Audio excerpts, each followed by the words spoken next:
C'est parti pour le tournoi de Bourgoin-Jallieu. Aujourd'hui, première ronde, on tombe contre un jeune français de peut-être 12 ou 13 ans qui s'appelle Xiniang, qui est du club de, il me semble, Ebens. Donc c'est vers Grenoble.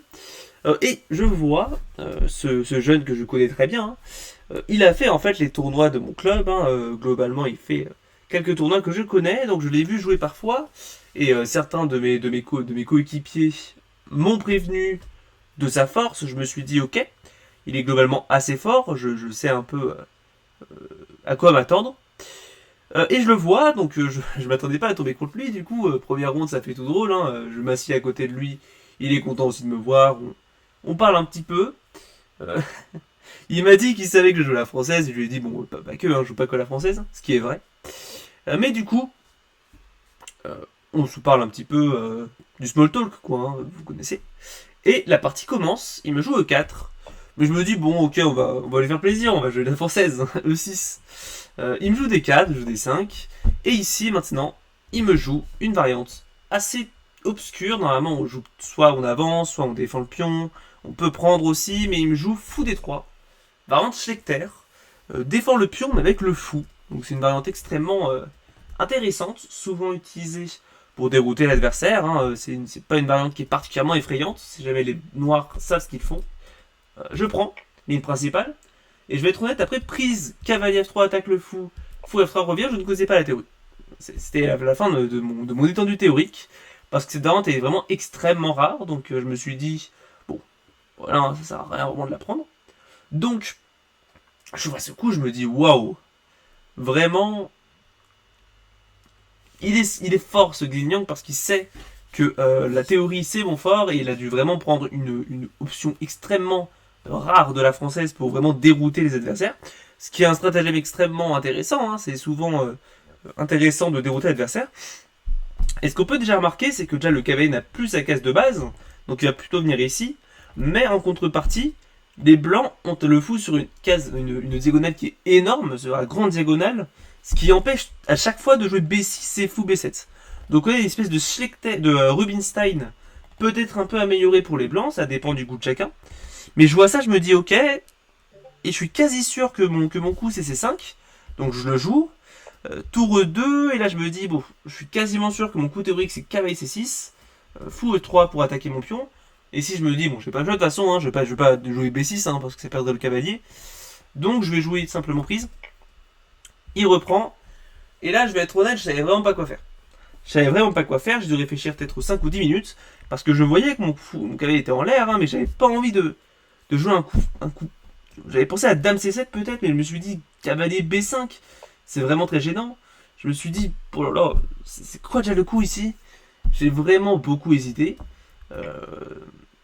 Et j'ai opté finalement pour un coup naturel, c'est-à-dire fou D7 pour développer peut-être un peu le fou français, défendre le fou, et avec l'idée que si jamais il prend le cavalier, après prise, je me suis dit, ok, je dois avoir des compensations quelque part, il a donné son fort fou, je me dis, ok, il y a probablement moyen, j'ai échangé mon fou français, de sauver la nulle. Et j'étais content de faire nul, parce que j'ai les noirs.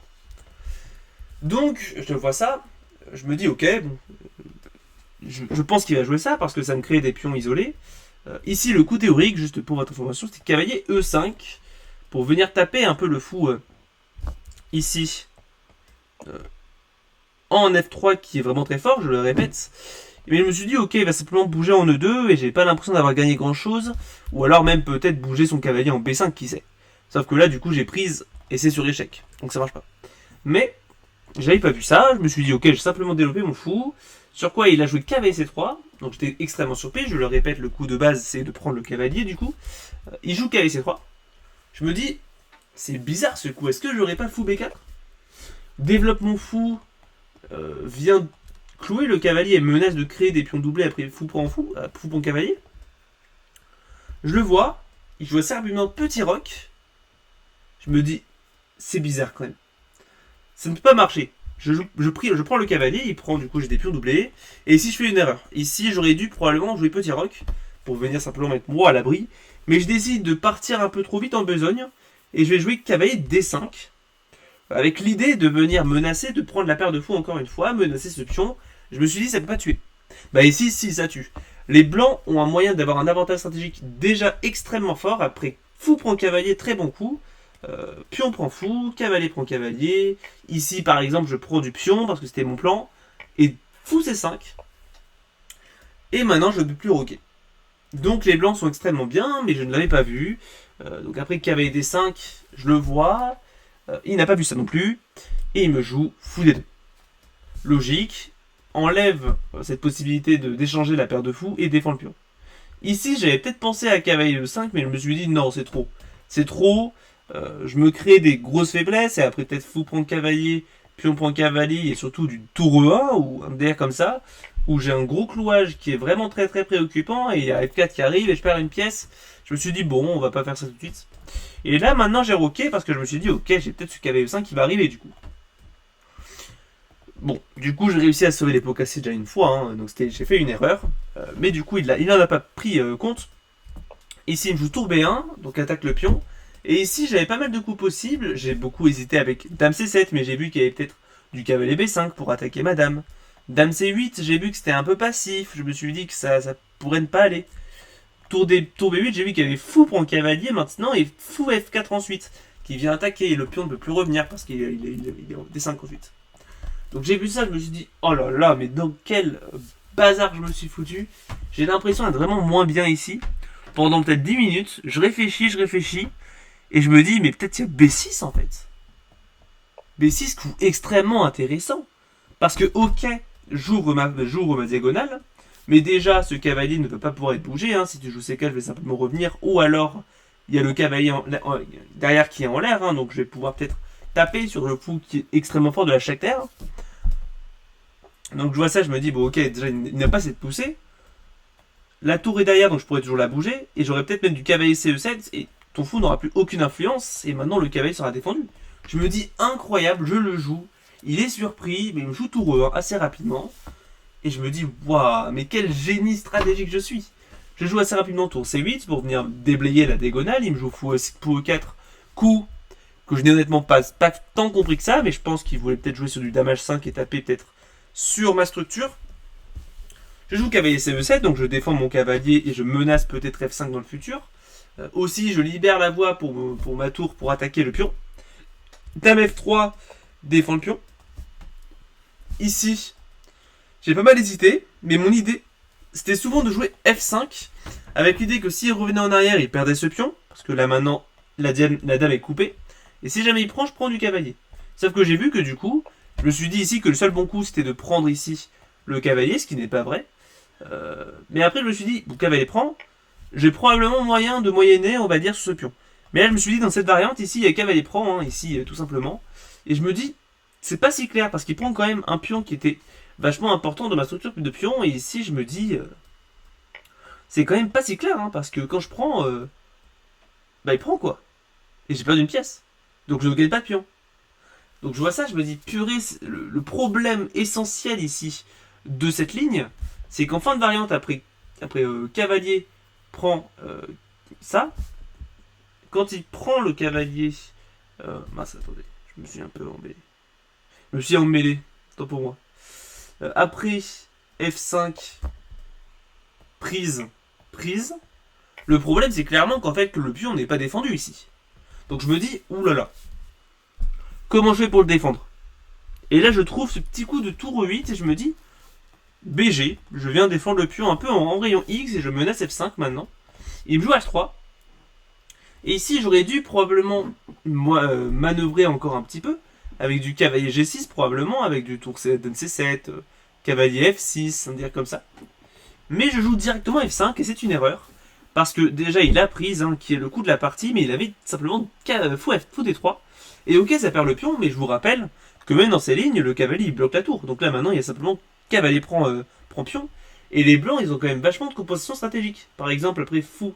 non, ça marche pas ici. En fait c'est d'abord fou prend cavalier pour moi, et après tour prend fou. Maintenant il peut prendre, et ici il n'y a plus de tour en prise, c'était pour ça que ça marchait pas.